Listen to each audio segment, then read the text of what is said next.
पौलाचे रोमकरास पत्र अध्याय 1. पवित्र जन होण्याकरिता पाचारण्यात आलेले रोम येथील देवाचे प्रियजन, या सर्वांस प्रेषित होण्याकरिता बोलाविण्यात आलेला, देवाच्या सुवार्तेकरिता वेगळा केलेला येशू ख्रिस्ताचा दास पौल, याचकडून आपल्या पुत्राविषयीची ती सुवार्ता देवाने पवित्र शास्त्रात आपल्या संदेष्ट्यांच्याद्वारे पूर्वी कळवली होती. देहदृष्ट्या दावीद वंशाचा, मेलेल्यांच्या उठण्यावरून पवित्रता संपन्न आत्म्याच्या योगे पराक्रमाने देवाचा पुत्र ठरलेला असा आपला प्रभू येशू ख्रिस्त, त्याच्याद्वारे आम्हास कृपा व प्रेषितपणाही मिळाली, अशासाठी की त्याच्या नामाकरिता सर्व राष्ट्रातील लोकांनी विश्वासाधीन व्हावे. त्यांच्यापैकी येशू ख्रिस्ताचे होण्यास निमंत्रित झालेले असे तुम्हीही आहात. त्या तुम्हास आपला पिता देव व प्रभू येशू ख्रिस्त याचपासून कृपा व शांती असो. तुमचा विश्वास सर्व जगात प्रसिद्ध होत आहे, म्हणून प्रथम तुम्हा सर्वांमुळे येशू ख्रिस्ताच्या द्वारे मी आपल्या देवाचे उपकार स्मरण करीतो. तुमची आठवण मी अखंड कशी करीतो, म्हणजे मी आपल्या प्रार्थना प्रसंगी कशी सर्वदा विनंती करीत असतो की कसेही करून आता तरी मला देवाच्या इच्छेने तुम्हाकडे येण्याचा लाभ व्हावा. याविषयी ज्या देवाची सेवा मी आपल्या आत्म्याने त्याच्या पुत्राच्या सुवार्तेत करीतो, तो माझा साक्षी आहे. तुमची स्थिरता होण्याकरिता मी तुम्हास काही आत्मिक कृपादान द्यावे म्हणून तुमची भेट घेण्याची मला फार उत्कंठा आहे. म्हणजे तुमच्या व माझ्याही विश्वासाने आपणा उभयतास मला तुम्हाविषयी व तुम्हाला मजविषयी समाधान प्राप्त व्हावे. बंधुजन हो, जशी इतर विदेशी लोकात मला फलप्राप्ती झाली तशी तुम्हातही व्हावी म्हणून मी पुष्कळदा तुम्हाकडे येण्याचा पेत केला. पण आतापर्यंत मला अडथळे आले, याविषयी तुम्ही अजाण असावे अशी माझी इच्छा नाही.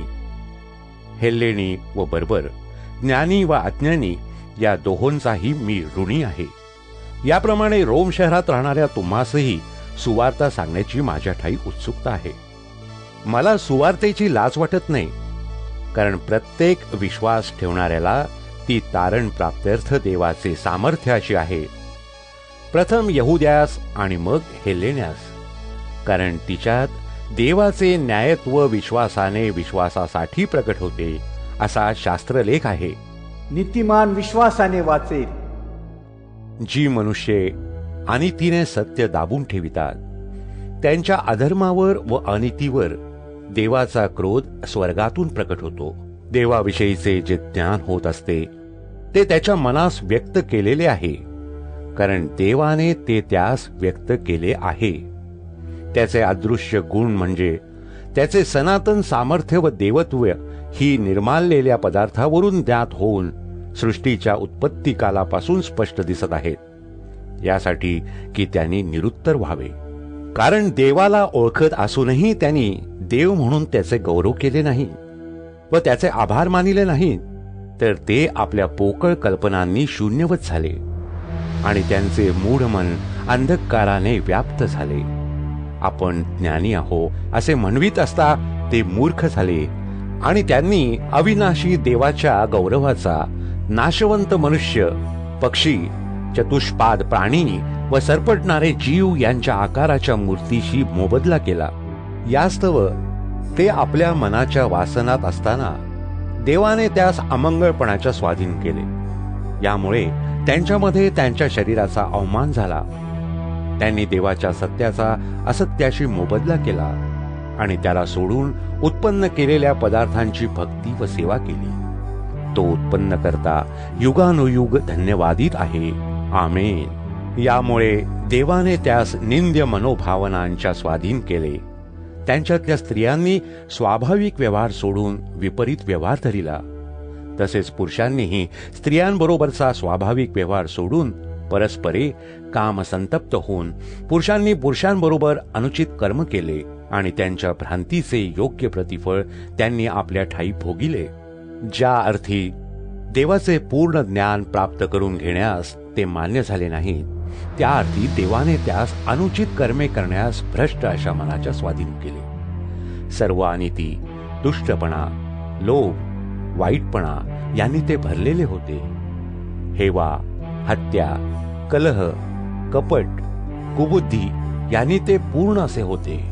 ते चहाड, निंदक, देवद्वेष्टे, उद्धट, गर्विष्ठ, आत्मश्लाघी, कुकर्मकल्पक, माता पितरांची अवज्ञा करणारे, बुद्धिहीन, वचनभंग करणारे, ममताहीन, निर्दय असे होते.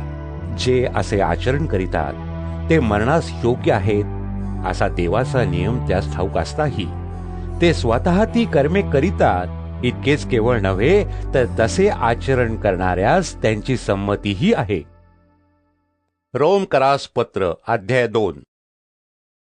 यास्तव हे मानवा, जो तू न्यायनिवाडा करतोस तो तू कोणीही असलास तरी तू निरुत्तर आहेस.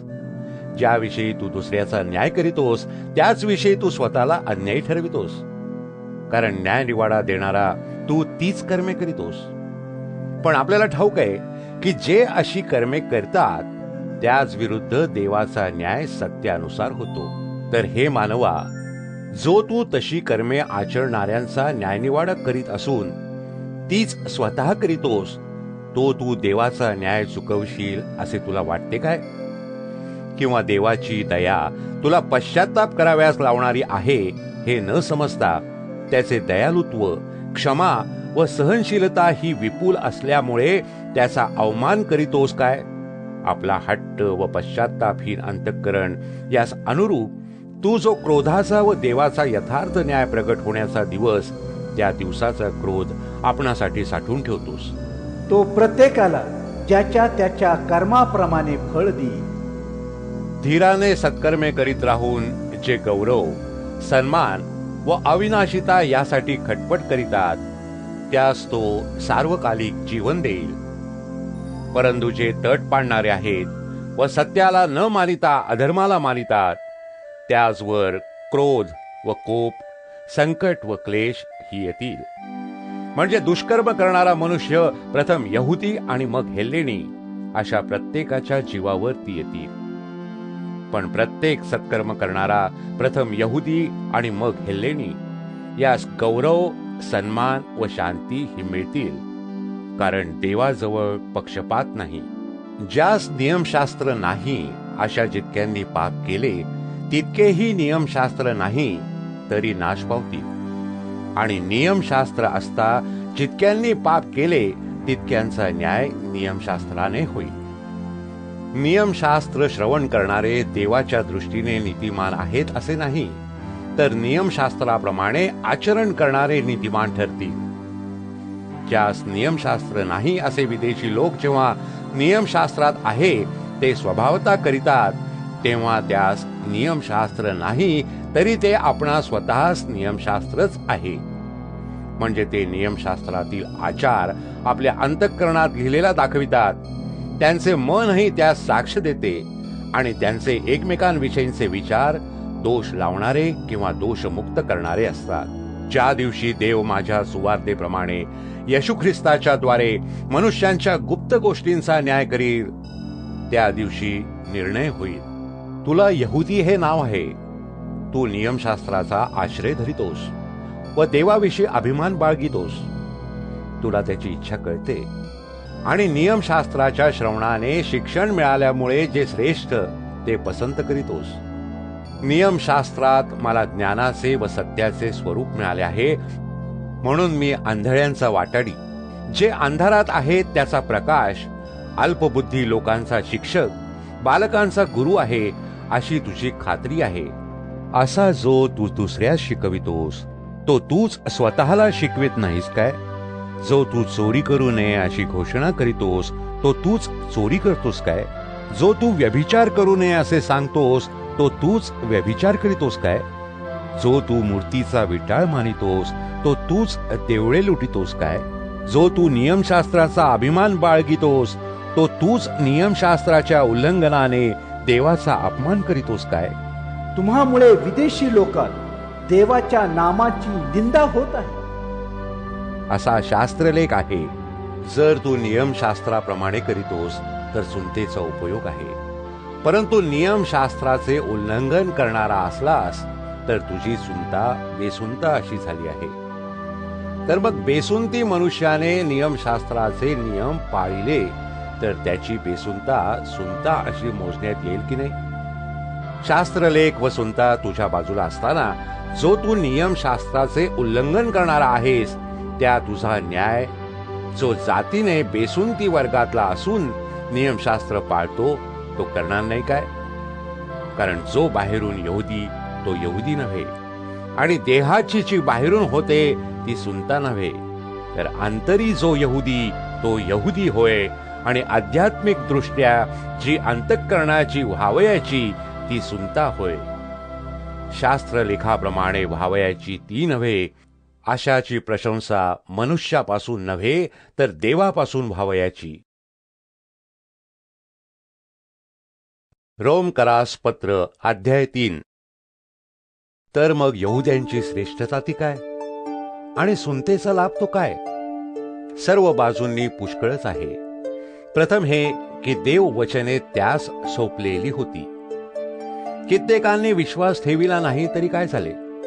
त्यांच्या विश्वासहीनतेमुळे देवाची विश्वासनीयता व्यर्थ होईल काय?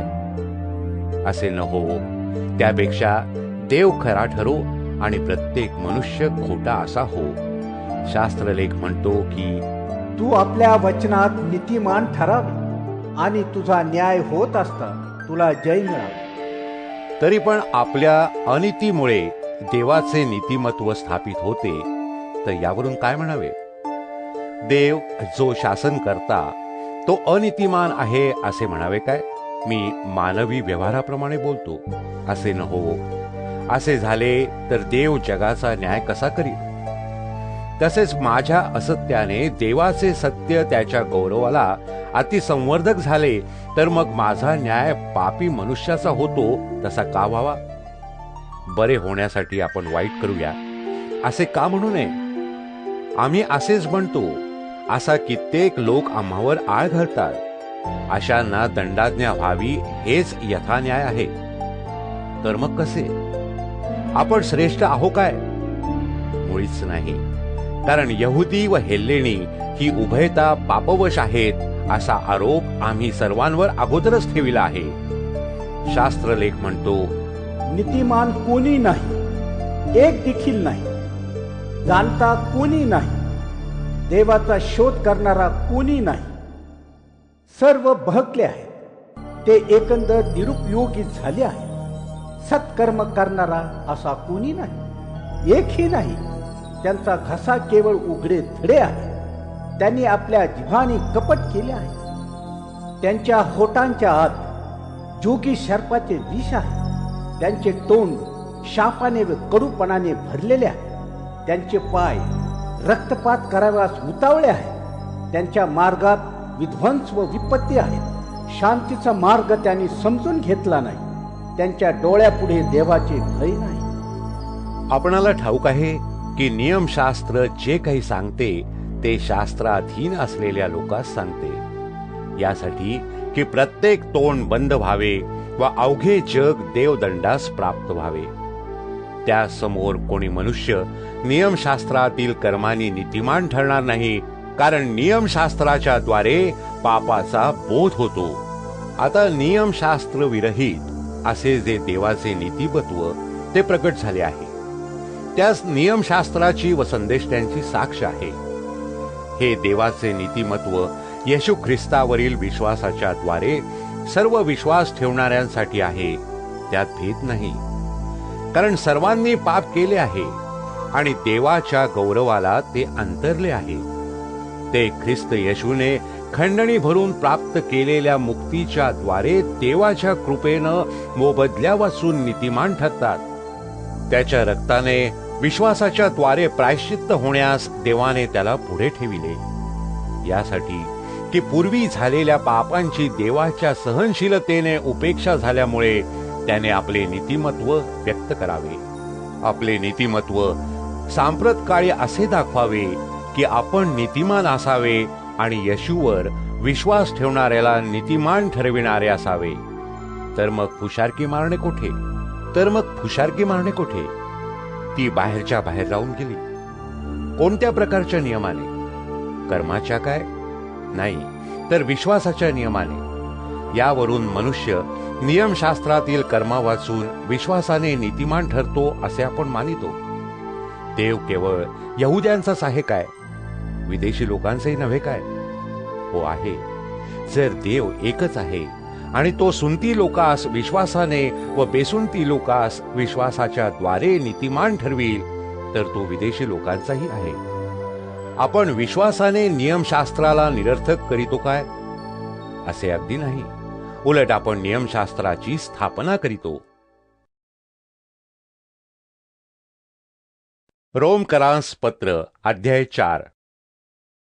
तर मग आपला पूर्वज अब्राहाम ह्याने देह स्वभावाने काय मिळवले म्हणून म्हणावे?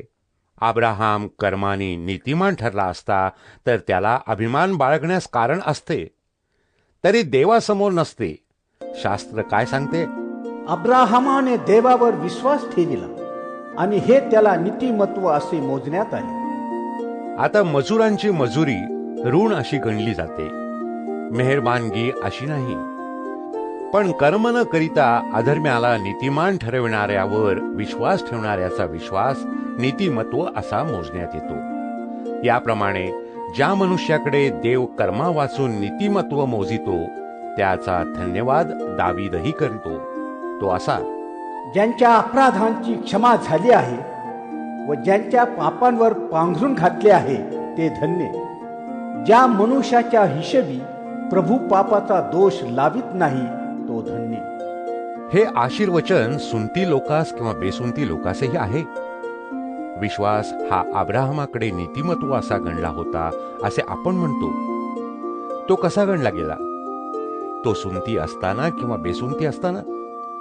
सुन्नती असताना नव्हे, तर बेसुन्नती असताना. आणि बेसुन्नती असताना त्याच्या असलेल्या विश्वासावरून जे नीतिमत्व, त्याचा शिक्का अशी सुन्नता ही खूण त्याला मिळाली, यासाठी की जे बेसुन्नती लोक असता विश्वास ठेवितात त्या सर्वांचा त्यानं बाप व्हावे, म्हणजे त्यांच्याकडेही नीतिमत्व मोजले जावे. त्याने सुन्नती लोकांचा बाप व्हावे. पण जे सुन्नती त्यांचा केवळ नाही, तर आपला बाप अब्राहम बेसुन्नती असता त्याचा जो विश्वास होता त्याला अनुसरून चालणाऱ्यांचाही व्हावे, कारण तू जगाचा वारीस होशील. हे वचन अब्राहमाला व त्याच्या संततीला नियमशास्त्राच्या द्वारे नव्हते, तर विश्वासावरून जे नीतिमत्व त्याच्याद्वारे होते. नियमशास्त्रावलंबी जर वारीस होतात तर विश्वास निरर्थक झाला आहे आणि देववचनही व्यर्थ झाले आहे. नियमशास्त्र क्रोधाला कारण होते, कारण की जेथे नियमशास्त्र नाही तेथे उल्लंघनही नाही. या कारणास्तव ते कृपेचे असावे म्हणून विश्वासाने झाले, यासाठी की ते वचन अवघ्या संततीला म्हणजे नियमशास्त्रावलंबी इस्मालाही केवळ नाही, तर जो अब्राहम आपल्या सर्वांचा बाप त्याच्या विश्वासाच्या अवलंबी इस्मालाही निश्चित व्हावे. याविषयी असा शास्त्रलेख आहे: मी तुला पुष्कळ राष्ट्रांचा बाप केले आहे. ज्या देवावर त्याने विश्वास ठेविला, जो देव मेलेल्या जिवंत करीतो व जे नाही त्यास ते असल्यासारखी आज्ञा करीतो, त्याच्या दृष्टीने तो असा आहे. त्याने आशेचा संभव नसताही आशेने विश्वास धरिला, यासाठी की असे जे वचन त्याप्रमाणे त्याने बहुत राष्ट्रांचा बाप व्हावे. तशी तुझी संतती होईल. आपले निर्जीव झालेले शरीर तो सुमारे 100 वर्षाचा होता व सारा हिच्या गर्भाशयाचे निर्जीवपण ही त्याच्या लक्षात होती. तथापि विश्वासाला दुर्बलता येऊ न देता त्याने देववचनाकडे पाहून अविश्वासामुळे आपली डळमळ होऊ दिली नाही, तर विश्वासाने प्रबळ होऊन त्याने देवाचे गौरव केले. आपण दिलेले वचन पूर्ण करावयासही तो समर्थ आहे असा त्याचा पूर्ण निश्चय होता. म्हणून ते त्याचकडे नीतिमत्व असे मोजण्यात आले. ते त्याचकडे मोजण्यात आले हे केवळ त्याचसाठी लिहिले असे नाही, तर ज्या आपल्या प्रभू येशूला आपल्या अपराधांमुळे धरून देण्यात आले व आपण नीतिमान ठरावे म्हणून ज्याला पुन्हा उठविण्यात आले, त्याला मेलेल्यातून ज्याने उठविले, त्याचवर विश्वास ठेवणाऱ्या ज्या आपणाकडे ते मोजिले जाईल, त्यासाठीही लिहिले आहे. रोमकरांस पत्र अध्याय 5. यास्तव आपण विश्वासाने नीतिमान ठरविलेले आहो, म्हणून आपल्या प्रभू येशू ख्रिस्ताच्या द्वारे आपणास देवाबरोबर असलेल्या शांतीचा लाभ घडो. ज्या कृपेत आपण आहो त्याच्याद्वारे आपला प्रवेशही विश्वासाने झाला आहे, आणि आपण देवाच्या गौरवाच्या आशेमुळे जयोत्सव करू. असे केवळ नाही, तर संकटातही जयोत्सव करू, कारण आपल्याला ठाऊक आहे की संकटाचा परिणाम धीर हा होतो, धीराचा परिणाम कसाला लागणे, कसाला लागण्याचा परिणाम आशा, आशा मनोभंग करीत नाही, कारण आपणाला दिलेल्या पवित्र आत्म्याच्या द्वारे आपल्या अंतःकरणात देवाच्या प्रीतीचा वर्षाव झाला आहे. आपण दुर्बळ होतो तेव्हा ख्रिस्त सुसमयी पापी लोकांसाठी मरण पावला. नीतिमान मनुष्यासाठी कोणी मरणारा विरळा, चांगल्या मनुष्यासाठी मरण्यास कदाचित कोणी धाडस करील. परंतु देव आपल्यावरच्या स्वप्रेमाचे प्रमाण हे देतो की आपण पापी असता ख्रिस्त आपणासाठी मरण पावला. तर आपण जे आता त्याच्या रक्ताने नीतिमान ठरलो आहोत, ते आपण विशेष करून त्याच्याद्वारे देवाच्या क्रोधापासून तरले जाऊ. आपण शत्रू असता देवाबरोबर त्याच्या पुत्राच्या मृत्यूद्वारे आपला समेट झाला, तर आता समेट झाला असता त्याच्या जीवनाने विशेष करून आपण तरले जाऊ. इतकेच केवळ नाही, तर ज्याच्याद्वारे समेट ही देणगी आपल्यास आता मिळाली, त्या आपल्या प्रभू येशू ख्रिस्ताच्या द्वारे आपण देवाच्या ठाई जयोत्सव करू. या प्रकारे एका मनुष्याच्या द्वारे पाप जगात आले, आणि पापाच्या द्वारे मरण आले, आणि सर्वांनी पाप केल्यावरून सर्व मनुष्यात मरण पसरले. पाप नियमशास्त्रापूर्वी जगात होतेच, पण नियमशास्त्र नसले म्हणजे पाप मोजण्यात येत नाही. तथापि आदामापासून मोशापर्यंत ज्यांनी आदामाच्या उल्लंघनाच्या प्रकाराप्रमाणे पाप केले नाही, त्याचवरही मरणाने राज्य केले. तो तर जो येणार होता त्याची प्रतिमा होता, तरी पण जशी अपराधाची गोष्ट तशी कृपादानाची नाही, कारण ह्या एकाच्या अपराधाने बहुत माणसे मरण पावली. तर देवाची कृपा आणि तो एक पुरुष येशू ख्रिस्त याच्या कृपेचे दान ही बहुत जणांकरिता विशेष करून विपुल झाली. पाप केलेल्या एका इस्माच्या द्वारे जसे झाले तसे दानाचे होत नाही, कारण ज्या न्यायाचा परिणाम दंडाज्ञा तो एकावरून झाला, पण ज्या कृपादानाचा परिणाम नीतिमान ठरविले जाण्याचा आहे ते बहुत अपराधांवरून झाले. त्या एकाच्या अपराधाने त्या एकाच्या द्वारे मरणाचे राज्य चालू झाले, तर ज्यास कृपा व नीतिमत्वाचे दान याची विपुलता मिळते, ते विशेष करून त्या एका येशू ख्रिस्ताच्या द्वारे जीवनात राज्य करतील. तर मग जसा एका अपराधाने सर्व मनुष्यांवर दंडाज्ञेचा परिणाम झाला, तसा नीतिमान ठरविले जाण्याच्या एका ठरावाने सर्व मनुष्यांवर जीवनदायी नीतिमत्व मिळणे हा परिणाम झाला. जसे त्या एका मनुष्याच्या आज्ञाभंगाने बहुत जण पापी ठरले, तसे ह्या एकाच्या आज्ञापालनाने बहुत जण नीतिमान ठरतील. शिवाय नियमशास्त्राचा प्रवेश झाला तो अपराध वाढवण्यास साधनीभूत झाला. तरी जेथे पाप वाढले तेथे कृपा फारच विपुल झाली, यासाठी की जसे पापाने मरणाच्या योगाने राज्य केले, तसे कृपेने नीतिमत्वाच्या योगे सर्व कालाच्या जीवनासाठी येशू ख्रिस्त आपला प्रभू याच्याद्वारे राज्य करावे. रोमकरास पत्र अध्याय 6. तर आता काय म्हणावे? कृपा वाढावी म्हणून आपण पापात राहावे काय? असे न हो. जे आपण पापाला मेलो त्या आपण यापुढे त्यात राहावे हे कसे? आपण जितक्यांनी ख्रिस्त येशूमध्ये बाप्तिस्मा घेतला, तितक्यांनी त्याच्या मरणात बाप्तिस्मा घेतला. याविषयी तुम्ही अजाण आहात काय? तर मग आपण त्या मरणातील बाप्तिस्म्याने त्याचबरोबर पुरले गेलो, यासाठी की ज्याप्रमाणे ख्रिस्त पित्याच्या गौरवाने मेलेल्यातून उठविला गेला, त्याप्रमाणेच आपणही जीवनाच्या नाविन्यात वागणूक करावी. जर आपण त्याच्या मरणाच्या प्रतिरूपाने त्याच्याबरोबर संयुक्त झालो आहो, तर त्याच्या उठण्याच्याही प्रतिरूपाने त्याच्याबरोबर संयुक्त होऊ. आपल्याला असे समजते की आपले जुने मनुष्यपण त्याचबरोबर वधस्तंभावर खिळले गेले, असे की हे पापमय शरीर नष्ट होऊन आपण पुढे पापाचे दास्य करू नये, कारण जो कोणी मेला तो पापाच्या दोषापासून मुक्त झाला आहे. आपण ख्रिस्ताबरोबर मेलो तर त्याचबरोबर जिवंत होऊनही राहू असा आपला विश्वास आहे.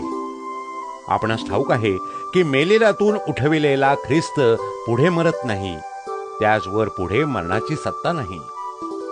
कारण तो मेला तो पापाला एकदाच मेला, तो जगतो तो देवाला जगतो. तसे तुम्हीही स्वतःच पापाला मेलेले आणि ख्रिस्त येशूमध्ये देवाला जिवंत झालेले असे माना. यास्तव तुम्ही आपल्या शरीर वासनांच्या अधीन न व्हावे म्हणून आपल्या मर्त्य शरीरात पापसत्ता चालू देऊ नका. आणि तुम्ही आपले अवयव अनीतीची शस्त्रे होण्याकरिता पापाला समर्पण करू नका. तर आपण मेलेल्यातून जिवंत झालेले असे स्वतःच देवाला समर्पण करा आणि आपले अवयव नीतीची शस्त्रे होण्याकरिता देवाला समर्पण करा. पापाची सत्ता तुम्हावर चालणार नाही, कारण तुम्ही नियमशास्त्राधीन नाही तर कृपाधीन आहात. तर मग काय, आपण नियमशास्त्राधीन नसून कृपाधीन आहो म्हणून पाप करावे काय? असे न हो. आज्ञा पालनाकरिता ज्याला तुम्ही स्वतःच दास असे समर्पण करिता, ज्याची आज्ञा तुम्ही मानिता त्याचे दास तुम्ही आहात. ज्याचा परिणाम मरण असे पापाचे दास किंवा ज्याचा परिणाम नीतिमत्व असे आज्ञापालनाचे दास तुम्ही आहात, हे तुम्हाला ठाऊक नाही काय? तुम्ही पापाचे दास होता, तरी ज्या शिकवणीच्या पदरी तुम्हास बांधिले तिच्याप्रमाणे तुम्ही मनापासून वागणूक केली आणि पापापासून मुक्त होऊन तुम्ही नीतिमत्वाचे दास झाला, म्हणून देवाची स्तुती असो. तुमच्या देह स्वभावाच्या दुर्बलतेमुळे मनुष्य व्यवहाराप्रमाणे मी बोलतो. जसे तुम्ही आपले अवयव अधर्म करण्याकरिता अमंगळपण व अधर्म यास दास असे समर्पण केले होते, तसे आता आपले अवयव पवित्रीकरणाकरिता नीतिमत्वाला समर्पण करा. तुम्ही पापाचे दास होता तेव्हा नीतिमत्वा संबंधाने अलग होता. तर ज्या गोष्टींची तुम्हास आता लाज वाटते त्यापासून तुम्हास त्यावेळेस काय फळ प्राप्त झाले? त्याचा शेवट तर मरण आहे. परंतु आता तुम्ही पापापासून मुक्त होऊन देवाचे दास झाल्यामुळे तुम्हास पवित्रीकरणाची फलप्राप्ती झाली आहे आणि सर्व कालचे जीवन हे उद्दिष्ट मिळाले आहे. पापाचे वेतन मरण आहे, पण देवाचे कृपादान आपल्या प्रभू येशू ख्रिस्तामध्ये सर्व कालाचे जीवन आहे. रोमकरास पत्र अध्याय 7. बंधुजन हो, नियमशास्त्राची माहिती असलेल्या लोकांबरोबर मी बोलत आहे. मनुष्य जिवंत आहे तोपर्यंत नियमशास्त्राची सत्ता त्याचवर चालते. याविषयी तुम्ही आज्ञा आहात काय? नवरा जिवंत आहे तोपर्यंत सद्वा स्त्री नियमशास्त्राने त्याला बांधलेली आहे. नवरा मृत्यू पावल्यावर तिची पती नियमापासून सुटका होते, म्हणून नवरा जिवंत असता ती दुसऱ्या पुरुषाची झाली तर तिला व्यभिचारिणी म्हणतात. पण नवरा गत झाल्यावर त्या नियमापासून ती मुक्त होते. नंतर ती दुसऱ्या पुरुषाची झाली असताही व्यभिचारिणी होत नाही. त्याप्रमाणे बंधुजन हो, तुम्हीही ख्रिस्त शरीराच्या द्वारे नियमशास्त्राला मेलेले आहात, यासाठी की तुम्ही दुसऱ्याचे म्हणजे मेलेल्यातून जो उठविला गेला त्याचे व्हावे आणि आपण देवाला फलदायी असे व्हावे. आपण देह स्वभावास अधीन होतो तेव्हा नियमशास्त्राच्या द्वारे उत्पन्न होणाऱ्या पापवासना आपल्या अवयवात मरणाला फळ देण्यासाठी प्रवृत्त होत्या. आता ज्याने आपण बद्ध होतो त्याला मरून आपण नियमशास्त्रापासून मुक्त झालो आहो. म्हणून जुन्या रीतीने म्हणजे शास्त्रलेखास धरून नव्हे तर नव्या रीतीने अर्थात आध्यात्मिक दृष्ट्या दास्य करीतो. तर मग काय म्हणावे? नियमशास्त्र पाप आहे काय? असे अगदी नाही. तरी पापाची ओळख नियमशास्त्रा वाचून कशानेही मला झाली नसती. असे नियमशास्त्रात सांगितले नसते तर लोभाचे ज्ञान मला झाले नसते. लोभ धरू नको. ह्या आज्ञेच्या योगे पापाने संधी साधून माझ्यात सर्व प्रकारचा लोभ उत्पन्न केला. कारण नियमशास्त्रा वाचून पाप निर्जीव आहे. मी नियमशास्त्र विरहित होतो तेव्हा जिवंत होतो, पण आज्ञा देण्यात आल्यावर पाप सजीव झाले आणि मी मृत्यू पावलो. याप्रमाणे ज्या आज्ञेचा परिणाम जीवन तिचाच परिणाम मरण आहे असे माझ्या अनुभवास आले. कारण पापाने संधी साधून आज्ञेच्या योगे फसविले व तिच्या योगे मला जीवे मारिले. तरी पण नियमशास्त्र पवित्र आहे आणि आज्ञा पवित्र, यथा न्यायत्व उत्तम आहे. तर मग जे उत्तम ते मला मरण असे झाले काय? असे अगदी नाही. पाप ते पाप असे दिसावे म्हणून जे उत्तम त्याच्या योगे ते मला मरणास कारण झाले, त्यासाठी की आज्ञेच्या योगे पाप पराकाष्ठेचे पापिष्ठ व्हावे. आपणाला ठाऊक आहे की नियमशास्त्र आध्यात्मिक स्वरूपाचे आहे आणि मी तर दैहिक पापाला विकलेला असा आहे. कारण जे कर्म मी करीतो त्याचे मला ज्ञान नाही. म्हणजे जे माझ्या मनात असते ते मी करीतो असे नाही, तर जे मला द्वेष्य वाटते ते करीतो. जे माझ्या मनात नसते ते जर करीतो तर नियमशास्त्र उत्तम आहे अशी मी संमती देतो. यावरून ते कर्म मी करीतो असे नव्हे, तर माझ्या ठाई बसणारे पाप करीते. कारण मला ठाऊक आहे की माझ्या ठाई म्हणजे माझ्या देह स्वभावात काही चांगले बसत नाही. इच्छा करणे हे मला होते, पण साधू कर्म करणे होत नाही. जे चांगले करावे असे मला वाटते ते मी करीत नाही, तर करावेसे वाटत नाही असे जे वाईट ते मी करीतो. जे करावेसे वाटत नाही ते जर मी करीतो तर ते कर्म मी करीतो असे नव्हे, तर माझ्या ठाई बसणारे पाप करीते. जो मी साधू कर्म करू पाहणारा त्या मला हाच नियम आढळतो की वाईट ते पुढे येते. माझे अंतस्थ जे आहे ते देवाच्या नियमशास्त्रामुळे हर्ष करीते, तरी माझ्या अवयवात मला एक निराळाच नियम दिसतो. तो माझ्या मनातल्या नियमाबरोबर लढून मला कैद करतो आणि माझ्या अवयवातील पापाच्या नियमाच्या स्वाधीन करतो. किती मी कष्टी मनुष्य! मला या मरणाच्या देहापासून कोण सोडवेल? आपला प्रभू येशू ख्रिस्त याच्याद्वारे मी देवाचे उपकार स्मरण करीतो. याप्रमाणे मी स्वतः मनाने देवाच्या नियमाचे दास्य करीतो आणि देहाने पापाच्या नियमाचे दास्य करीतो. रोमकरास पत्र अध्याय 8. यावरून जे ख्रिस्त येशूमध्ये आहेत त्यास आता दंडाज्ञा नाही. जो जीवनी आत्म्याचा नियम त्याने मला ख्रिस्त येशूमध्ये पाप व मरण यांच्या नियमापासून मुक्त केले. नियमशास्त्र देह स्वभावामुळे दुर्बळ असल्या कारणाने जे त्याला असाध्य ते साध्य करण्याकरिता देवाने आपल्या पुत्राला पापी देहासारख्या देहाने व पापाकरिता पाठविले आणि देहात दंडाज्ञा करून पापाचा मोड केला. यासाठी की जे आपण देह स्वभावाप्रमाणे नव्हे तर आत्म्याप्रमाणे चालतो त्या आपणामध्ये नियमशास्त्र विहित आचरण पूर्णपणे व्हावे. जे देह स्वभावाचे आहे ते दैहिक गोष्टींकडे चित्त लावितात आणि जे आध्यात्मिक मार्गानुसारी आहेत ते आत्मिक गोष्टींकडे चित्त लावितात. देहाचे चिंतन हे मरण, आत्म्याचे चिंतन हे जीवन व शांती आहे. कारण देहाचे चिंतन हे देवाबरोबर वैर आहे. ते देवाच्या नियमशास्त्राच्या अधीन नाही आणि त्याच्याने तसे होवत नाही. जे देहाधीन आहेत त्यांच्याने देवाला संतुष्ट करवत नाही. परंतु जर देवाचा आत्मा तुम्हामध्ये वास करीतो तर तुम्ही देहाच्या अधीन नाही, आत्म्याच्या अधीन आहात. जर कोणाला ख्रिस्ताचा आत्मा नाही तर तो त्याचा नाही. जर ख्रिस्त तुम्हामध्ये आहे तर पापामुळे जरी शरीर मेलेले आहे तरी नीतिमत्वामुळे आत्मा जीवनमय आहे. ज्याने येशूला मेलेल्यातून उठविले त्याचा आत्मा जर तुम्हामध्ये वास करीतो तर ज्याने ख्रिस्ताला मेलेल्यातून उठविले तो तुम्हामध्ये वास करणाऱ्या आपल्या आत्म्याने तुमची मर्त्य शरीरे जिवंत करील. बंधुजन हो, आपण ऋणी आहो. बंधुजन हो, आपण ऋणी आहो. तरी देह स्वभावाप्रमाणे वर्तावयाला देह स्वभावाचे ऋणी नाही.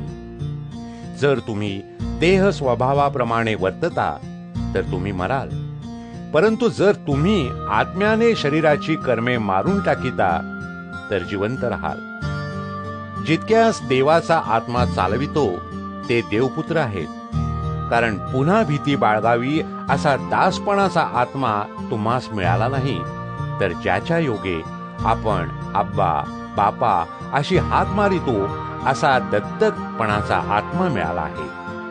तो आत्मा स्वतः आपल्या आत्म्याबरोबर साक्ष देतो की आपण देवाची लेकरे आहोत. आणि जर लेकरे तर अर्थात वारिसही आहोत, म्हणजे देवाचे वारीस, ख्रिस्ताबरोबर एकत्रातील वारीस असे आहोत.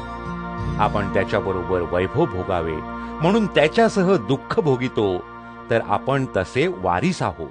तर मग आपल्यासाठी जे गौरव प्रकट होणार आहे त्याच्या पुढे सांप्रत काळाची दुःखे काहीच नाहीत असे मी मानितो. सृष्टी ही अत्यंत उत्कंठेनं देवाच्या पुत्राच्या प्रकट होण्याची अपेक्षा करीते. सृष्टी व्यर्थतेच्या स्वाधीन झाली ती आपखुशीनं नव्हे, तर ज्याने ती अशी स्वाधीन केली त्याचमुळे. सृष्टी स्वतः नश्वरतेच्या दास्यातून मुक्त होऊन तिला देवाच्या लेकरांची गौरवयुक्त मुक्तता मिळेल या आशेनं असे झाले. आपल्याला ठाऊक आहे की सबंध सृष्टी आजपर्यंत कणत व वेदना भोगीत आहे. इतकेच केवळ नव्हे, तर ज्या आपणाला आत्म्याचे प्रथम फळ मिळाले आहे ते आपणही स्वतः दत्तकपणाची म्हणजे आपल्या शरीराच्या मुक्तीची वाट पाहत असता आपल्या ठाई कणतो. आपण आशा धरल्याने तरलो. आशा तर प्राप्त झाल्यांची नसते. जे प्राप्त झाले त्याची आशा कोण करील? पण जे प्राप्त झाले नाही त्याची आशा जर आपण धरितो तर धीराने त्याची वाट पाहतो. तसेच आत्माही आपल्या अशक्तपणात आपल्याला हातभार लावितो. प्रार्थना करावी तशी कराव्यास आपल्याला समजत नाही, पण आत्मा स्वतः अनिर्वाच्य उच्छवासांनी आपल्यासाठी विनंती करीतो. आणि अंतर्यामे पारखणाऱ्याला त्या आत्म्याचा मनोभाव काय हे ठाऊक आहे, कारण हा आत्मा पवित्र जनांसाठी देवाच्या मर्जीप्रमाणे विनंती करीतो. आपल्याला ठाऊक आहे की देवावर प्रीती करणाऱ्यास म्हणजे त्याच्या संकल्पाप्रमाणे बोलाविल्यास सर्व काही त्यांच्या कल्याणार्थ सहकारी असे होते.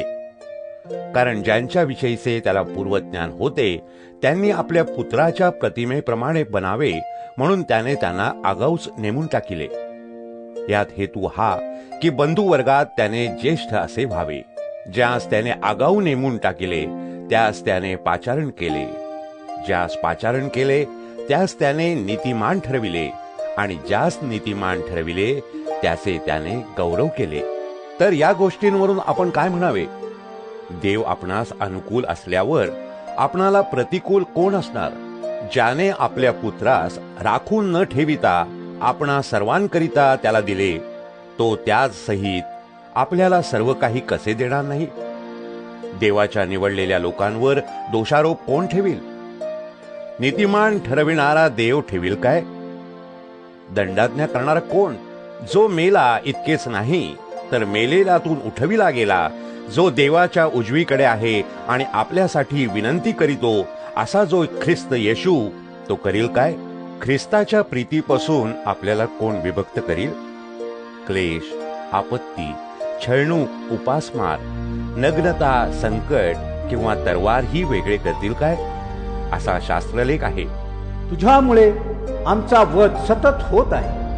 कापावयाच्या मेंढरासारखे आम्हास गणिले आहे. नाही, ज्याने आपणावर प्रीती केली त्याच्या योगे या सर्व गोष्टीत आपण विशेष विजयी आहोत. माझी खात्री आहे की मरण, जीवन, देवदूत, अधिपती, वर्तमान अगर भविष्य अशा गोष्टी भले आकाश, पाताळ किंवा कोणतीही दुसरी सृष्ट वस्तू ख्रिस्त येशू आपला प्रभू याच्यामध्ये जी देवाची आपल्यावरील प्रीती आहे तिच्यापासून आपल्याला वेगळे करावयास समर्थ होणार नाही. रोमकरांस पत्र अध्याय 9. मी ख्रिस्तामध्ये सत्य बोलतो, असत्य बोलत नाही. माझे मनही पवित्र आत्म्यामध्ये मजबरोबर साक्ष देते की माझ्या अंतःकरणात मोठा खेद व अखंड वेदना आहेत. कारण माझे बंधुजन म्हणजे देह संबंधाने माझे गोत्रज यांच्यासाठी मी स्वतः ख्रिस्तापासून उत्सृष्ट व्हावे अशी इच्छा करावीशी वाटली. ते इस्रायली आहेत. त्यास दत्तकपणा, ईश्वरी तेज, करार मदार, शास्त्रज्ञान, उपासना व वचनेही आहे. महान पूर्वजही त्यांचे आहेत व त्याचपासून देह संबंधाने ख्रिस्त आहे. तो सर्वांवर आहे. युगानुयुग धन्यवादित देव. आमेन. देवाचे वचन व्यर्थ झाले असे नाही, कारण इस्रायलाची संतती सर्व इस्रायल नाही, आणि ते अब्राहमाचे संतान आहेत म्हणून ते सर्व त्यांची मुले बाळे आहेत असे नाही. तर इसाकाच्या वंशाला तुझे संतान म्हणते. म्हणजे देहद्वारे झालेली मुले बाळे देवाची मुले बाळे आहेत असे नाही, तर वचनांची मुले बाळेच संतानाची मोजण्यात येतात, कारण हे वाक्य वचनरूप आहे. पुढे याच दिवसात मी येईन, तेव्हा सारेला पुत्र होईल.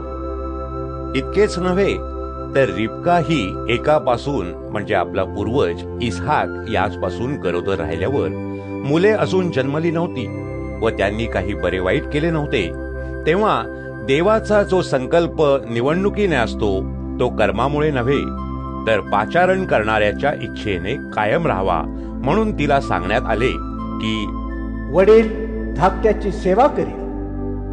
तसेच असाही शास्त्रलेख आहे, मी याकोबावर प्रीती केली आणि एसावाचा द्वेष केला. तर आपण काय म्हणावे? देवाच्या ठाई अन्याय आहे काय? असे अगदी नाही. तो मोशाला म्हणतो, मी ज्याच्यावर दया करीन त्याच्यावर करीन, आणि ज्याच्यावर करुणा करीन त्याच्यावर करीन. हे तर इच्छा बाळगणाऱ्याकडे नाही व धावणाऱ्याकडे नाही, तर दया करणारा देव याचकडे आहे.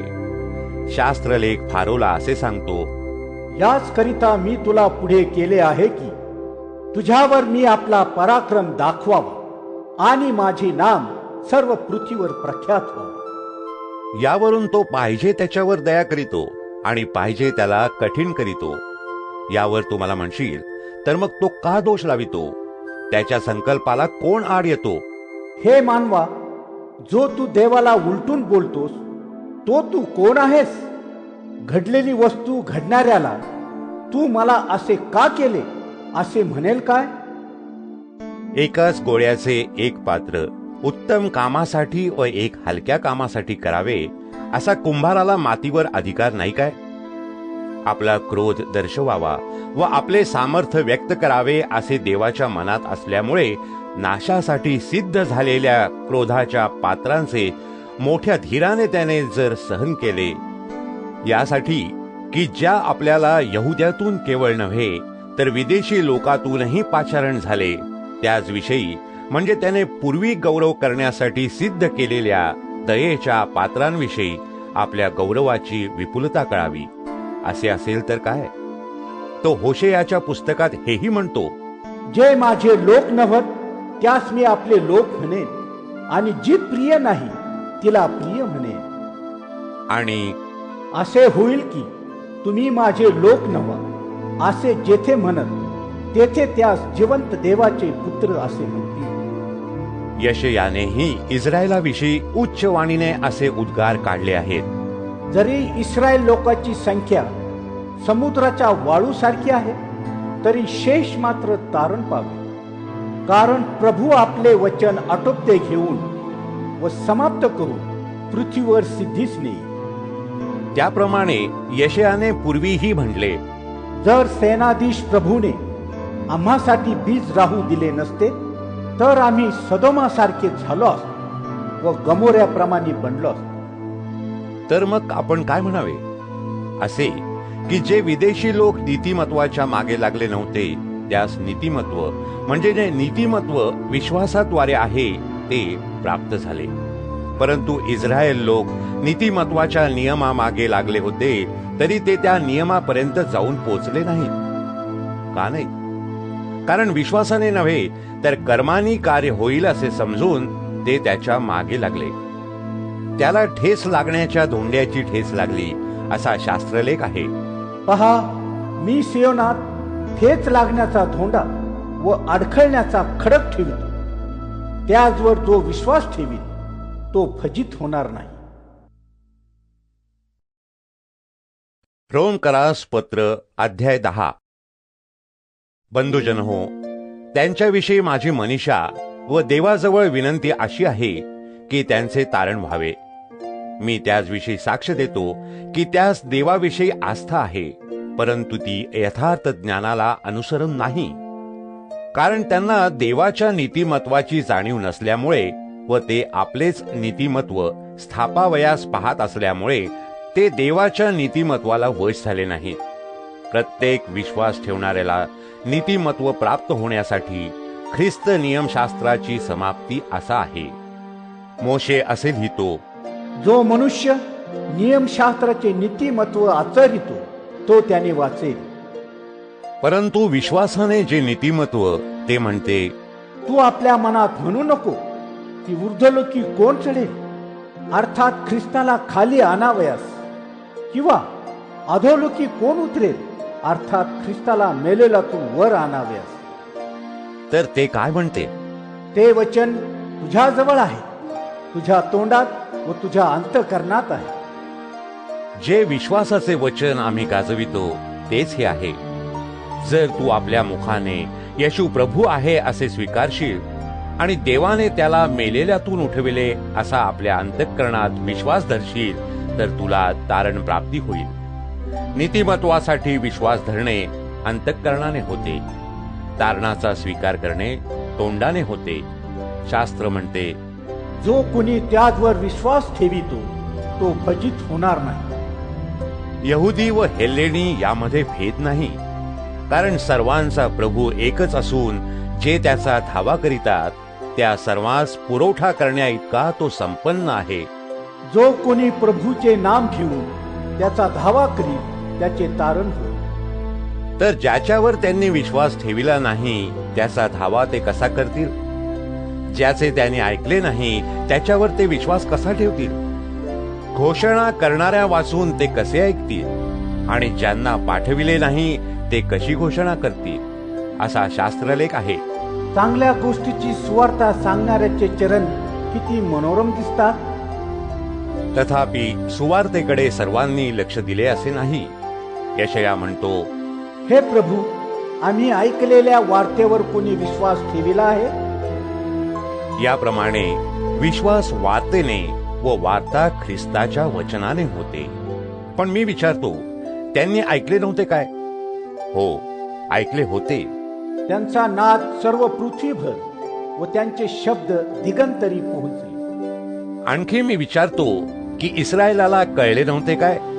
प्रथम मोशे म्हणतो, जे राष्ट्र नव्हे त्याच्या योग्य मी तुम्हास ईर्षेस पेटवी, एका मूढ राष्ट्राच्या योग्य मी तुम्हाला चिडवी. आणि यशया फार धीट होऊन म्हणतो, जे माझा धावा करीत नसत त्यास मी प्राप्त झालो, ज्यांनी मज जवळ मागितले नाही त्यास मी प्रगत झालो. इस्रायलाविषयी तो म्हणतो, मी सारा दिवस आपले हात आज्ञा मोडणाऱ्या व उलटून बोलणाऱ्या लोकांकडे केले आहेत. रोमकरास पत्र अध्याय 11. तर मी विचारितो, देवाने आपल्या लोकास टाकून दिले आहे काय? असे अगदी नाही. कारण मीही इस्रायली अब्राहमाच्या कुळातला, बन्यामिनाच्या वंशातला आहे. देवाला ज्याविषयी पूर्वज्ञान होते त्या आपल्या लोकास त्याने टाकिले नाही. एलियाच्या प्रकरणात शास्त्र काय म्हणते हे तुम्हास ठाऊक नाही काय? तो इस्रायलाविरुद्ध देवाजवळ विनंती करीतो, हे प्रभू, त्यांनी तुझ्या संदेष्ट्यास जिवे मारिले, तुझ्या वेद्या खणून पाडिल्या. मी एकटाच राहिलो आहे आणि माझाही प्राण घ्यावयास ते पाहतात. परंतु देवाचे उत्तर त्याला काय मिळाले? ज्यांनी बालमूर्तीपुढे गुडघे टेकिले नाहीत अशी 7,000 मनुष्य मी आपणासाठी ठेविले आहेत. तसेच आताही कृपेच्या निवडीप्रमाणे शेष राहिले आहे. आणि जर हे कृपेने आहे तर कर्मानी नाहीच. असले तर कृपा ही कृपाच नाही तर काय? जे मिळवण्यासाठी इस्रायल खटपट करीत आहे ते त्यास मिळाले नाही. निवडलेल्या लोकास मिळाले आणि वरकड बधीर झाले. या शास्त्रलेखाप्रमाणे झाले. देवाने त्यास आजच्या दिवसापर्यंत धुंद बुद्धी, दिसू न देणारे डोळे व ऐकू न येऊ देणारे कान दिले. दावीदही म्हणतो, त्यांचे मेस त्यास फास, पिडा अडखळण व प्रतिफळ असे हो. त्यास दिसू नये म्हणून त्यांचे डोळे अंधकारमय हो आणि तू त्यांची पाठ सतत वाचू. तर मी विचारितो, आपले पतन व्हावे म्हणून ते अडखळले काय? असे अगदी नाही, तर त्यास ईर्ष्या उत्पन्न होण्यासाठी त्यांच्या उल्लंघनाने विदेशी लोकांस तारण प्राप्त झाले आहे. आता त्यांचे उल्लंघन हे जर जगाची संपत्ती आणि त्यांचा ऱ्हास हा जर विदेशी लोकांची सधनता आहे, तर त्यांचा भरणा झाल्यासही कितीतरी अधिक होईल. तुम्हाला विदेशी लोकांस मी हे सांगतो, ज्या अर्थी मी विदेशी लोकांचा प्रेषित आहे, त्या अर्थी मी आपल्या सेवेला मोठेपणा देतो, यासाठी की कसेही करून माझ्या जातभाईंमध्ये ईर्ष्या उत्पन्न करून त्यांच्यातील कित्येकास तारावे. कारण त्यांचा त्याग झाल्याने जगाचा समेट होतो, तर त्यांचा स्वीकार झाल्याने मृतावस्थेतून जिवंत होणे याशिवाय काय असेल? प्रथम विभाग पवित्र ठरल्यास कणकेचा गोळाही तसाच ठरेल, आणि मूळ पवित्र तर फांद्याही पवित्र आहे. आता जर काही फांद्या तोडून टाकिल्या आणि तू रानजैतून असता त्याच्या जागी कलम रूपे लाविला गेलास व जैतुनाच्या पौष्टिक मुळाचा भागीदार झालास, तर फांद्यांहून मी अधिक आहे अशी बढाई करू नको. करशील तर मुळाला आधार तू नाहीस, मूळ तुला आधार आहे, हे लक्षात ठेव. तू म्हणशील की माझे कलम लावावे म्हणून फांद्या तोडून टाकिल्या. बरे, अविश्वासामुळे त्या तोडून टाकिल्या आणि विश्वासाने तुझी स्थिती अशी झाली, तर अहंकारी न होता भीती बाळग. कारण जर देवाने मुळाच्या फांद्या राखिल्या नाहीत, तर तो तुलाही राखणार नाही. देवाची दया व तीव्रता पहा. पतन झालेल्यांविषयी तीव्रता आणि तुझविषयी देवाची दया. देवाची दया व तीव्रता पहा. पतन झालेल्यांविषयी तीव्रता आणि तुझविषयीची देवाची दया. पण तू त्याच्या दयेत राहशील तर, नाहीतर तूही छेदून टाकला जाशील. आणि ते अविश्वासात न राहिले तर तेही कलम रूपे लावण्यात येतील, कारण त्यांचे पुनः कलम लावण्यास देव समर्थ आहे. जे मूळचे रानटी झाड अशा रान जैतुनातून कापून चांगल्या जैतुनात सृष्टीक्रम सोडून तुझे कलम लाविले, तर ह्या ज्या त्याच्या मूळच्याच फांद्या त्या आपल्या जैतुनात किती अगत्याने कलम लावण्यात येतील. बंधुजन हो, तुम्ही आपणाला शहाणे समजू नये म्हणून या गुजाविषयी तुम्ही आजाण असावे अशी माझी इच्छा नाही. ते हे की विदेशी लोकांचा भरणा आत होईपर्यंत इस्रायल लोक अंशतः बधीर झालेले आहेत. नंतर सर्व इस्रायल लोकांचे तारण होईल असा शास्त्रलेख आहे. मुक्त करणारा सियोनातून येईल, तो याकोबापासून अधर्म दूर करील. जेव्हा मी त्यांची पापे हरण करीन, तेव्हा त्याचबरोबर हाच माझा करार आहे. तुमच्या बाजूने पाहता सुवार्ते संबंधाने ते शत्रू आहे, परंतु निवडणुकीच्या संबंधाने पूर्वजांमुळे प्रिय आहे. कारण देवाला आपल्या कृपादानाचा व पाचारणाचा अनुताप होत नाही. जसे पूर्वी तुम्ही देवाची अवज्ञा करीत होता, परंतु आता तुम्हास त्याच्या आज्ञाभंगाने दया प्राप्त झाली आहे, त्याप्रमाणे तुम्हावरील दयेने त्यांनाही आता दया प्राप्त व्हावी म्हणून त्यांनी आता आज्ञाभंग केला आहे. सर्वांवर दया करावी म्हणून देवाने सर्वांस आज्ञाभंगाच्या स्वाधीन करून ठेविले आहे. आहा, देवाची संपत्ती, बुद्धी व ज्ञान ही किती आघात आहे. त्याचे संकल्प किती दुर्नय आणि त्याचे मार्ग किती अनुपलक्ष आहे. प्रभूचे मन कोणी ओळखले आणि त्याचा मंत्री कोण होता? त्याला प्रथम देऊन त्याची फेड मिळेल असा कोण आहे? त्याचपासून त्याच्याद्वारे व तदर्थ सर्व आहे. त्याला युगानुयुग गौरव असो. आमेन. रोमकरांस पत्र अध्याय 12. यास्तव बंधुजन हो, मी देवाच्या करुणेमुळे तुम्हास विनवितो की तुम्ही आपल्या शरीरांचा जिवंत, पवित्र व देवाला प्रिय असा यज्ञ करावा. ही तुमची आध्यात्मिक सेवा आहे. या युगाबरोबर समरूप होऊ नका, तर आपल्या मनाच्या नवीनीकरणाने स्वतःचे रूपांतर होऊ द्या, यासाठी की देवाची जी उत्तम, ग्रहणीय व परिपूर्ण इच्छा ती काय आहे हे समजून घ्यावे. मला प्राप्त झालेल्या कृपादानावरून मी तुम्हातील प्रत्येकाला सांगतो की मानावयास योग्य त्यापेक्षा स्वतःला अधिक मानू नका, तर देवाने प्रत्येकाला वाटून दिलेल्या विश्वासाच्या परिणामाप्रमाणे मर्यादेने आपणाला माना. कारण जसे आपणाला एक शरीर असून त्यात पुष्कळ अवयव आहेत, तरी त्या सर्व अवयवांचा व्यापार एकच नाही, तसे आपण ख्रिस्तामध्ये एकच शरीर आणि प्रत्येक एकमेकांचे अवयव असे आहोत. आपल्याला प्राप्त झालेल्या कृपेच्या मानाने निरनिराळी कृपादाने आहेत. म्हणून ईश्वरी संदेश देणे तो विश्वासाच्या परिमाणाने द्यावा. सेवा करीताना सेवेत तत्पर असावे. जो शिक्षक आहे त्याने शिक्षण देण्यात, बोध करणाऱ्याने बोध करण्यात तत्पर असावे. दान देणाऱ्याने निष्काम बुद्धीने द्यावे. अधिकाऱ्याने आपले काम आस्थेने करावे. दया करणाऱ्याने ती संतोषाने करावी. प्रीती ढोंगापासून असावी.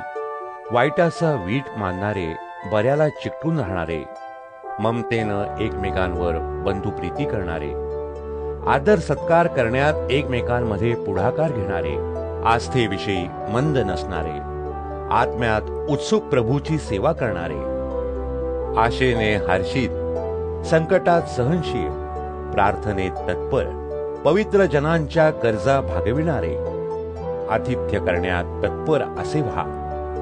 तुमचा छळ करणाऱ्यास आशीर्वाद द्या, आशीर्वादच द्या, शाप देऊ नका. आनंद करणाऱ्याबरोबर आनंद करा आणि रडणाऱ्यांबरोबर रडा. परस्पर एकचित्त असा. मोठमोठ्या गोष्टींवर चित्त ठेवू नका, तर लीनतेच्या गोष्टींनी ओढले जा. आपणाला शहाणे समजू नका. वाईटाबद्दल वाईट अशी कोणाची फेड करू नका. सर्व मनुष्यांसमक्ष सात्विकपणा राखण्याकडे लक्ष ठेवा. साधेल तर सर्व मनुष्यांबरोबर आपणाकडून शांतीने राहा. प्रिय बंधूंनो, सूड उगवू नका, तर देवाच्या क्रोधाला वाट द्या. कारण सूड घेणे मजकडे आहे, मी फेड करीन, असे प्रभू म्हणतो. तुझा शत्रू भुकेला असल्यास त्याला खावयाला दे, तान्हेला असल्यास त्याला प्यावयाला पाणी दे. कारण असे केल्याने तू त्याच्या मस्तकावर निखाऱ्याची रास करशील, असे शास्त्रलेख आहेत. वाईटाने जिंकला जाऊ नको, तर बऱ्याने वाईटाला जिंक. रोमकरास पत्र अध्याय 13. प्रत्येक जणाने वरिष्ठ अधिकाऱ्याला मान्य असावे, कारण देवापासून नाही असा अधिकारच नाही. जे अधिकारी आहेत ते देवानं नेमिलेले आहेत. यास्तव जो अधिकाराला आड येतो तो देवाच्या व्यवस्थेस आड येतो, आणि आड येणाऱ्यास दंड प्राप्त होईल. चांगल्या कामास अधिकाऱ्यांची भीती आहे असे नाही, तर वाईट कामास आहे. तर अधिकाऱ्यांची भीती नसावी अशी तुझी इच्छा आहे काय? योग्य ते कर, म्हणजे त्याच्या योगे तुझी वाहवा होईल, कारण तुझ्या हितासाठी तो देवाचा सेवक आहे. तरी जे वाईट ते तू केल्यास त्याची भीती बाळग, कारण तो तरवार व्यर्थ धारण करणारा नव्हे, तर क्रोध दाखविण्याकरिता वाईट करणाऱ्याचा सूड घेणारा असा तो देवाचा सेवक आहे. यास्तव क्रोधामुळे केवळ नाही, तर मनाच्या विवेकामुळे आज्ञेत राहण्याचे अगत्य आहे. या कारणास्तव तुम्ही करही देता, कारण ते देवाची सेवा करणारे आहेत व ते याच सेवेत तत्पर असतात. ज्याचे देणे त्या सर्वाला भरून द्या. ज्याला कर त्याला कर, ज्याला जकात त्याला जकात, ज्याला भय त्याला भय, ज्याला सन्मान त्याला सन्मान द्या. एकमेकांवर प्रीती करणे याशिवाय कोणाचे ऋणी असू नका, कारण जो दुसऱ्यावर प्रीती करतो तो नियमशास्त्र पूर्णपणे पाळितो. मनुष्य हत्या करू नको, चोरी करू नको, लोभ धरू नको. या आज्ञांचा आणि दुसरी काही आज्ञा असली तर तिचाही सारांश, जशी आपणावर तशी आपल्या शेजाऱ्यावर प्रीती कर. या वचनात आहे, प्रीती शेजाऱ्याचे काही वाईट करीत नाही, म्हणून प्रीती ही नियमशास्त्र पूर्णपणे पाळणे आहे.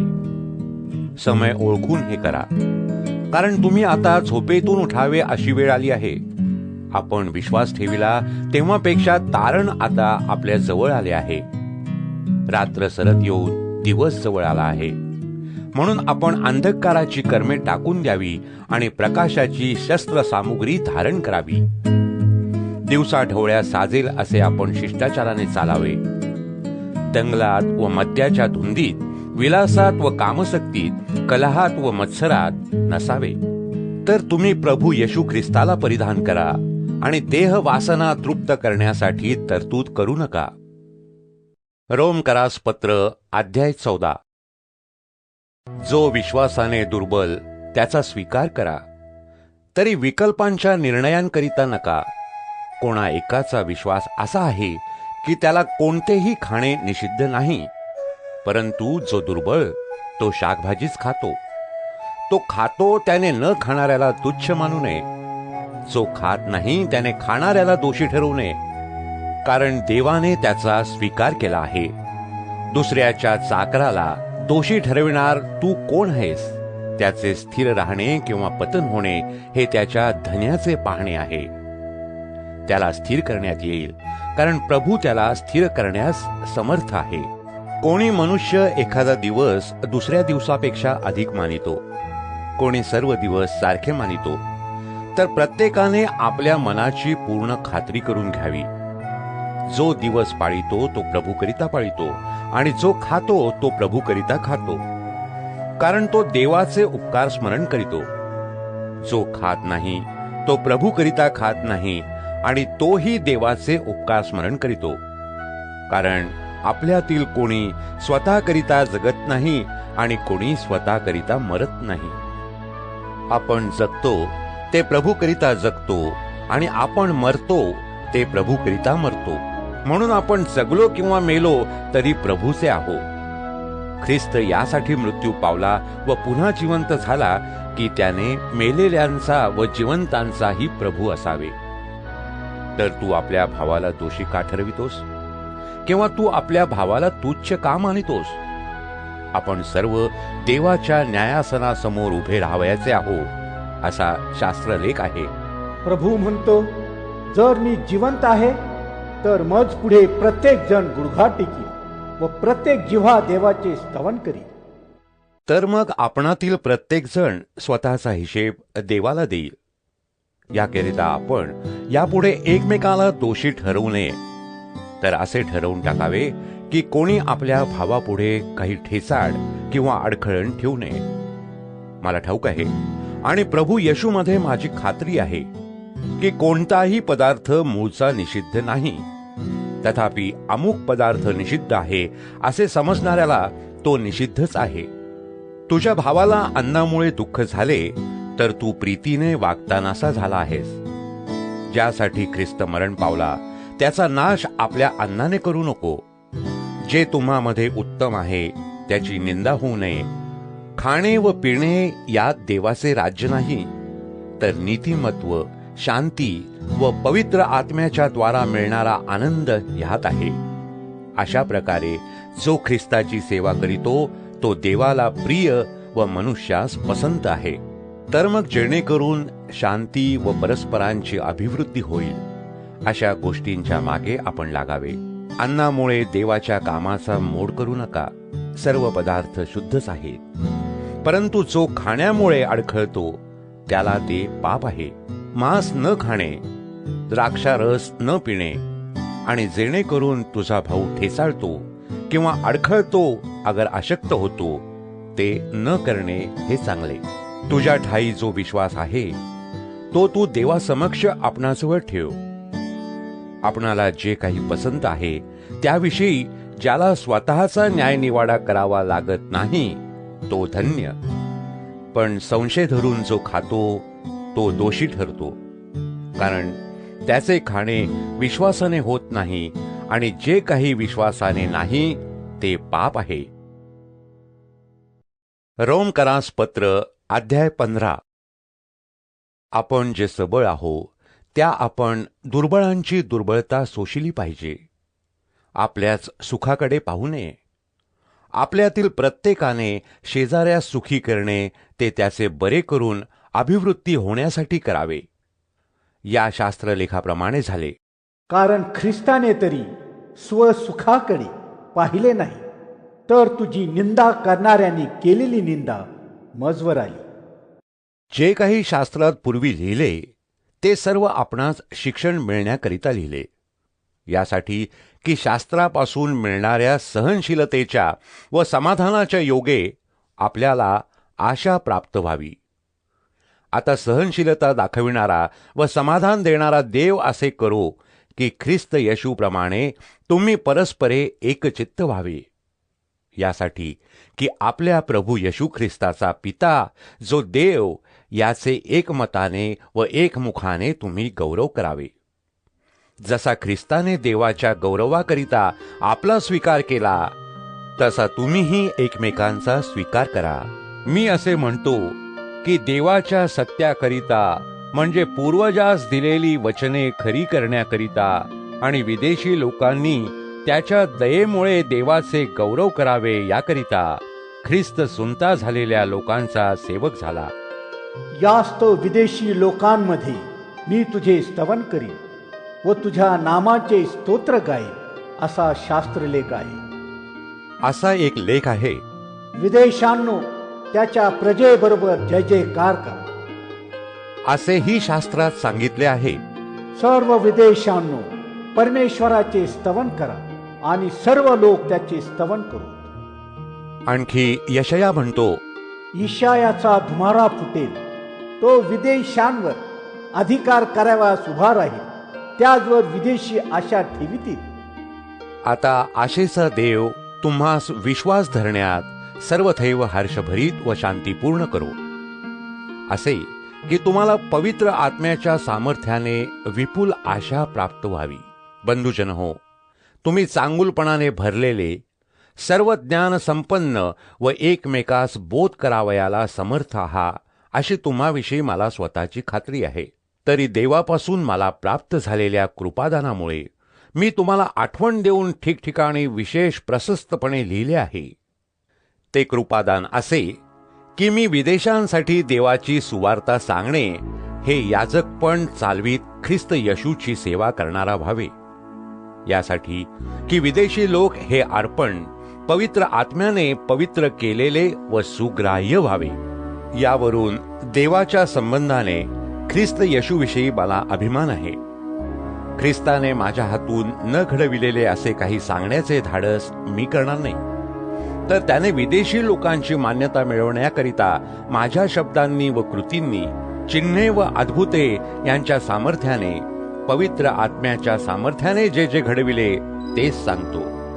ते असे की यरुशलेमापासून इल्लुरिकमापर्यंत आसपास मी ख्रिस्ताची सुवार्ता पूर्णपणे सांगितली, आणि दुसऱ्याच्या पायावर रचू नये म्हणून ज्या ठिकाणी ख्रिस्ताचे नाम घेतात तेथे नाही, तर ज्या लोकांस त्याची वार्ता सांगितली नाही ते पाहतील, ज्यांनी ऐकले नाही ते समजतील. ह्या शास्त्र लेखाप्रमाणे सुवार्ता सांगण्याची माझी हौस होती. यामुळे मला तुम्हाकडे येण्यास बहुत वेळा अडथळा झाला, परंतु आता या प्रांतात मला ठिकाण राहिले नाही आणि मला पुष्कळ वर्षे तुम्हाकडे येण्याची उत्कंठा आहे. म्हणून मी स्पेन देशात जाईन तेव्हा येईन, कारण तिकडे जाताना तुम्हास भेटावे आणि तुमच्या समागमाने काहीसे मन भरल्यावर तुम्ही मला तिकडे बोलवावे अशी माझी इच्छा आहे. सध्या तर मी पवित्र जनांच्या सेवेतच यरुशलेमास जातोय, कारण यरुशलेमातील पवित्र जनातल्या गोरगरिबांसाठी मासेदोनिया व अखया यांनी वर्गणी करण्याची मेहरबानी केली आहे. त्यांनी मेहरबानी केली तरी ते त्यांचे ऋणी आहेत, कारण विदेशी लोक त्यांच्या आध्यात्मिक गोष्टींचे अंशभागी झाले आहेत, म्हणून ऐहिक गोष्टीत त्यांची सेवा करण्यास ते त्यांचे ऋणी आहेत. यास्तव त्यासही फलप्राप्ती करून देऊन कार्य आटोपल्यावर मी तुम्हाला भेटून स्पेन देशात जाईन, आणि जेव्हा मी तुम्हाकडे येईन तेव्हा ख्रिस्ताचा पूर्ण आशीर्वाद घेऊन येईन हे मला ठाऊक आहे. बंधुजन हो, आपल्या प्रभू येशू ख्रिस्तामुळे व आत्म्याच्या प्रेमामुळे मी तुम्हास विनंती करीतो की मजसाठी देवाजवळ प्रार्थना करण्यात मजोबरोबर खटपट करा, यासाठी की यहुदियात जे अश्रद्धावान इसम आहेत त्याचपासून माझी सुटका व्हावी आणि यरुशलेमासाठी माझी जी सेवा ती पवित्र जनास मान्य व्हावी, अशी की मी देवाच्या इच्छेने तुम्हाजवळ आनंदाने येऊन तुम्हाबरोबर विश्रांती घ्यावी. आता शांतीचा देव तुम्हा सर्वांबरोबर असो. आमेन. रोमकरास पत्र अध्याय 16. किंख्रियातील मंडळींची सेविका म्हणजे आपली बहीण फिबी हिची मी तुम्हास ओळख करून देतो, यासाठी की तुम्ही पवित्र जनास योग्य असा तिचा प्रभूमध्ये स्वीकार करावा आणि ज्या कोणत्याही कामात तिला तुमची गरज लागेल त्यात तिला सहाय्य करावे, कारण ती स्वतः पुष्कळ जणांची व माझीही सहाय्यकारिणी अशी ठरून चुकली आहे. ख्रिस्त येशूमध्ये माझे सहकारी प्रिस्क व अक्विला यास सलाम सांगा. त्यांनी तर माझ्या जीवाकरिता आपला जीव धोक्यात घातला. त्यांचे आभार केवळ मीच मानितो असे नाही, तर विदेशी लोकांच्या सर्व मंडळ्याही मानितात. जी मंडळी त्यांच्या घरी आहे तिलाही सलाम सांगा. माझा प्रिय अपयनत याला सलाम सांगा. तो ख्रिस्तासाठी आसिया देशाचे प्रथम फळ आहे. मारियेस सलाम सांगा. तिने तुम्हासाठी फार श्रम केले आहेत. माझे नातलग व सोबतीचे बंदिवान आंद्रोनिक व युनिया यास सलाम सांगा. ते प्रेषितांमध्ये नामांकित आहेत व माझ्या पूर्वीच ख्रिस्तामध्ये होते. प्रभूमध्ये माझा प्रिय आम्प्लियात याला सलाम सांगा. ख्रिस्तामध्ये आमचा सहकारी उर्बान व माझा प्रिय स्ताखू यास सलाम सांगा. ख्रिस्तामध्ये पटलेला अपिल्लेस याला सलाम सांगा. अरिस्तबुलच्या घरातील माणसास सलाम सांगा. माझा नातलग हेरोदिओन याला सलाम सांगा. नरकिसाच्या घरातील माणसे प्रभूमध्ये आहेत त्यास सलाम सांगा. प्रभूमध्ये श्रम करणाऱ्या त्रुफैना व त्रुफोसा यास सलाम सांगा. प्रिय पार्सिस हिला सलाम सांगा. तिने प्रभूमध्ये फार श्रम केले. प्रभूमध्ये निवडलेला रूफ याला आणि मला माते समान अशी जी त्याची आई तिलाही सलाम सांगा. असुंक्रित, फ्लगोन, हर्मेस, पत्रबास, हर्मास यास व त्याचबरोबर जे भाऊ आहेत त्यास सलाम सांगा. फिललग व युलिया, निरिय व त्याची बहीण व ओलंपास यास व त्याचबरोबर जे पवित्र जन आहेत त्या सर्वांस सलाम सांगा. पवित्र चुंबनाने एकमेकास सलाम करा. ख्रिस्ताच्या सर्व मंडळ्या तुम्हास सलाम सांगतात. आता बंधुजन हो, मी तुम्हास विनंती करीतो की तुम्हाला जे शिक्षण मिळाले आहे त्याविरुद्ध जे फुटी व अडखळे आणणारे त्याचवर लक्ष ठेवा आणि त्याचपासून दूर असा, कारण तसले लोक आपल्या प्रभू ख्रिस्ताची सेवा करीत नाहीत, तर आपल्या पोटाची करीतात आणि गोड व लाघवी भाषणाने भोळ्यांच्या अंतःकरणास फुलवितात. तुमचे आज्ञापालन सर्वांस प्रसिद्ध झाले आहे, म्हणून तुम्हाविषयी मी आनंद मानितो. तरी जे बरे आहे त्या संबंधाने तुम्ही शहाणे असावे आणि वाईटापासून अलिप्त असावे अशी माझी इच्छा आहे. शांतीचा देव सैतानाला तुमच्या पायाखाली लवकर तुडवील. आपल्या प्रभू येशू ख्रिस्ताची कृपा तुम्हासह असो. माझा सहकारी तिमथ्य व माझे नातलग लुक्य, यासोन व सोसिपतेर तुम्हास सलाम सांगतात. हे पत्र लिहून देणारा मी तर्तीय तुम्हास प्रभूमध्ये सलाम सांगतो. माझे व सर्व मंडळींचे आतिथ्य करणारा गायस याचा तुम्हास सलाम. नगराचा खजिनदार एरास्त व भाऊ क्वर्त याचा तुम्हास सलाम. आपला प्रभू येशू ख्रिस्त याची कृपा तुम्हा सर्वांवर असो. आमेन.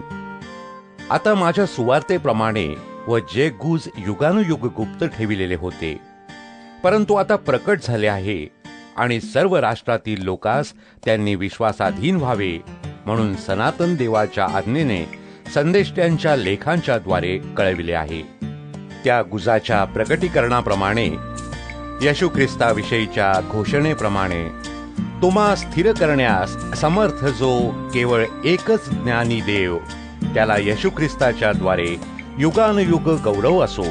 आमेन.